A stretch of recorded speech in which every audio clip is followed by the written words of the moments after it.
वर्णन इतने गहराई से कर रहे थे, सबके सब रोने लगे। उनको भी लगा कि श्रोताओं पर प्रभाव हो रहा है, तो बड़ा लंबा लंबा बताते चले गए। लोग रो रहे थे और श्रोता में एक बुढ़िया बैठी थी, उसके आंख में से आंसू नहीं आ रहा, तो जरा भी विचलित नहीं थी, बड़ी स्वस्थ मन से वो बैठी थी। तो वो कथाकार का ध्यान उन माता जी की तरफ गया। उनके मन पर बड़ा प्रभाव हुआ कि मैं इतने बड़े प्रलय की बात कर रहा हूं, सारी दुनिया डर रही है, लोग रो रहे हैं। ये माता जी जो हैं बड़ी आध्यात्मिक ऊंचाई को प्राप्त किया, लगता है कि जरा भी विचलित नहीं हुई है, उसकी आंख में से आंसू नहीं बह रहे, बड़े स्वस्थ मन से पूरी बात को बड़े गौर से सुन रही हैं। महात्मा जी के पर बड़ा प्रभाव हुआ।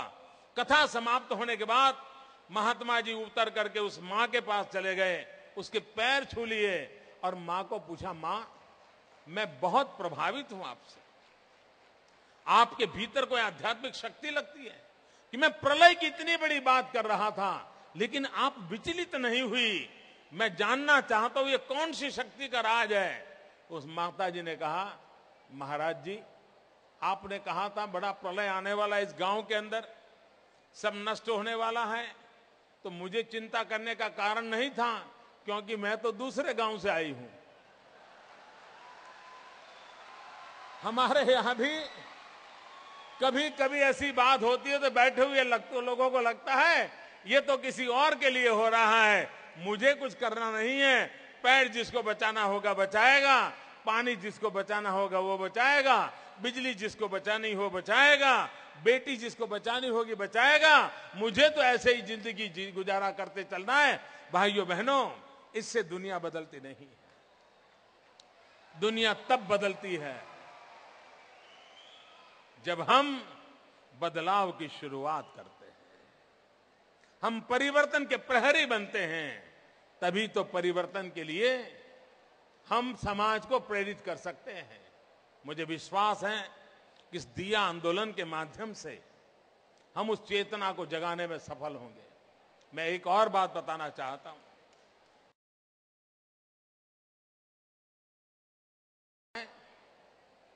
कि आखिर समाज ने मुझे दिया क्या, मुझे समाज के लिए क्यों रोना चाहिए, क्यों मिटना चाहिए, क्या कारण है। भाइयों बहनों, आपने कभी सोचा है कि सीमा पर मां भारती की रक्षा करने वाला जवान, उसकी मनस्थिति को कभी सोचा है। कभी वो रक्षाबंधन के दिवस होंगे, अपने कैंटोनमेंट से निकल करके अपने गांव बहन के पास राखी बांधने के लिए जाना होगा, 3 दिन की छुट्टी मिल जाती है, वो निकलता है, ट्रेन में आरक्षण नहीं होता है, लोग बैठने नहीं देते, वो यूनिफॉर्म में बेचारा 2 दिन गाड़ी में खड़े खड़े अपने गांव पहुंचता है, बहन के पास राखी बंधवा देता है। कभी उसके बेटों को एडमिशन चाहिए, रिश्वत के बिना कोई एडमिशन देता नहीं। कभी मां को बीमारी हुई, ऑपरेशन करवाना है, डॉक्टर कहता है पहले पैसे दो तब ऑपरेशन होगा। सामाजिक जीवन की सारी कठिनाइयों को उसको झेलना पड़ता है। लेकिन जब मां भारती के लिए संकट की घड़ी आती है तो सैनिक क्या करता है? क्या ये सोचता है कि मेरी मां बीमार थी तब डॉक्टर ने पैसे पहले मांगे थे, मैं क्यों देश के लिए मरूं? बेटी को स्कूल एडमिशन लेना था, स्कूल वालों ने डोनेशन मांगा था, मैं देश के लिए क्यों मरूं? मैं बहन के पास राखी के लिए जा रहा था, मुझे ट्रेन में बैठने की जगह तक नहीं दी थी, मैं देश के लिए क्यों मरूं? सेना का जवान ऐसा नहीं सोचता है। ये सब कष्ट होने के बाद भी मां भारती की पुकार आई, कंधे पे बंदूक लेकर के निकल पड़ता है और गोलियों की वर्षा के बीच में देश की रक्षा के लिए अपने आप बलिदान हो जाता है। किसने मुझे क्या दिया, इसके आधार पर हमारी जिंदगी के मकसद तय नहीं होते हैं। उसके सहारे हम फैसला नहीं कर सकते हैं कि हम आने वाले, हमें जीना चाहिए अपने उसूलों पर, हमें मरना चाहिए अपने उसूलों के खातिर। अगर ये युवा मन नहीं तय करता तो उसका युवा मन युवा नहीं है। जिसके उसूल नहीं है, उसूल के लिए मरने की इच्छा नहीं है, उसूल के लिए खपने की इच्छा नहीं है, उसूल के लिए अपने आप को फना करने का सामर्थ्य नहीं है, वो कभी उसूल को प्राप्त नहीं कर सकता है। और इसलिए युवा मन को अपने जीवन में इस विचार को लेकर चलना पड़ेगा। कभी कभी हमारे पास पिताजी ने 2-5 हजार रुपया दिए हो, बाजार में जाते हैं, एक बढ़िया सा शर्ट खरीद करके लाते हैं या बढ़िया सा पंजाबी ड्रेस ले आए महिलाएं या साड़ी ले आए, जेब में से 2000-4000 रुपए का बिल दे दिया और दोस्त लोग पूछेंगे कितने में आया, तो कहेगा 2500 में आया, कोई कहेगा 3000 में आया, कोई कहेगा 2000 में आया।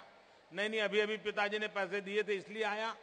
मैं नौजवानों से पूछना चाहता हूं, आपकी जेब से 5000 रुपए निकाल करके कोई चीज लेते हैं आप, क्या कभी आपने सोचा है वो बढ़िया सा शर्ट, वो उत्तम साड़ी, वो पंजाबी ड्रेस, क्या आपके जेब में पैसे थे इसलिए आया है? अगर ऐसा ही सोचते हो तो आपकी सोच को मैं कहूंगा दोबारा सोचने की आवश्यकता है। आपके जेब में 5000 रुपया है इसलिए वो शर्ट नहीं आया है, आपके जेब में पैसे हैं इसलिए साड़ी नहीं आई है, आपके जेब में पैसे हैं इसलिए वो पंजाबी ड्रेस नहीं आया है, वो ड्रेस इसलिए आया है। किसी गरीब किसान ने जून महीने की गर्मी में अपना खेत जोता होगा, बारिश के अंदर उसने कपास पैदा किया होगा, किसी गरीब विधवा मां ने कापूस निकाला होगा, किसी बुनकर ने उसमें से तार बना करके कपड़ा बनाया होगा, कोई रंगाटी ने अपने शरीर की रंगी की परवाह किए बिना उसको रंग से रंग दिया होगा, किसी दर्जी ने उसको नाट काट करके शर्ट बनाया होगा, किसी गरीब विधवा मां ने अपनी बेटी की शादी करवाने के लिए बुढ़ापे में गाज बटन सुई लगा लगा करके उस शर्ट को बटन लगाए होंगे, उंगलियों पर सुई लगती होगी, खून बहता होगा, रात रात जाकर के बटन लगाए होंगे, तब वो शर्ट बना होगा, साड़ी बनी होगी या पंजाबी बना होगा और तब जाकर के आपको पहनने के लिए मिला होगा।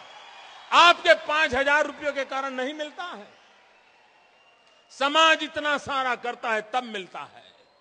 हर पल जीवन की कोई चीज ऐसी नहीं है जो समाज की शक्ति के बिना आपके पास उपलब्ध होती हो, और अगर समाज की शक्ति के कारण उपलब्ध होती है तो अगर दिया तो किसने दिया, समाज ने दिया या आपने दिया?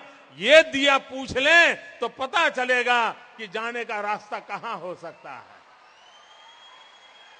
और इसलिए भाइयों बहनों, समाज के प्रति संवेदना हो, समाज के दुख के साथ दुखी, समाज के सुख के साथ सुखी, सर्वेपि सुखिनः सन्तु सर्वे सन्तु निरामया सर्वे भद्राणि पश्यन्तु मां कश्चित् दुख भाग भवेत्। ये चिंतन जिस धारा का हो, जो सबके सुख की कल्पना करता हो, उन सबके सुख की कल्पना करने का सामर्थ्य आध्यात्मिक तत्व के भीतर रहती है। अध्यात्म तत्व का दिया जब भीतर जलता है तो उसके प्रकाश में जीवन को सच्चाई दिखाई देती है। मुझे विश्वास है गायत्री परिवार के द्वारा आंदोलित इस सारे दिया आंदोलन के माध्यम से देश के युवाओं में वो संवेदनाएं प्रकट होगी, सामाजिक जिम्मेवारियां प्रकट होगी, एक साहस की वृत्ति पैदा होगी, कुछ करने के लिए, कुछ कर करके दिखाने के लिए जीवन को लगाने की इच्छा होगी। देश के लिए जीना सीखो, इस मंत्र के साथ आप सब आगे बढ़ें। यही आप सबको मैं बहुत बहुत शुभकामनाएं देता हूं। सारी युवा शक्ति को वंदन करता हूं। बहुत बहुत धन्यवाद। ज्ञानी के मुख से जरे सदा ज्ञान की बात, हर एक पंखड़ी फूल की खुशबू की सौगात। आदरणीय मुख्यमंत्री श्री नरेंद्रभाई मोदी, અહીંયા ઉપસ્થિત યુવા સમાજને જનમેદનીને સંબોધવા માટે આપશ્રીનો ખૂબ ખૂબ ધન્યવાદ। આપની ઉપસ્થિતિને સહર્ષ સ્વીકારતા આપશ્રીને સ્નેહભર્યું સંભાળનું સુપ્રત કરીશું। આદરણીય ડોક્ટર સાહેબ શ્રી પ્રણવ પંડ્યાજી, આપને વિનંતી કરીશ આદરણીય મુખ્યમંત્રીશ્રીને સ્નેહભર્યું સંભાળનું અર્પણ કરવા માટે।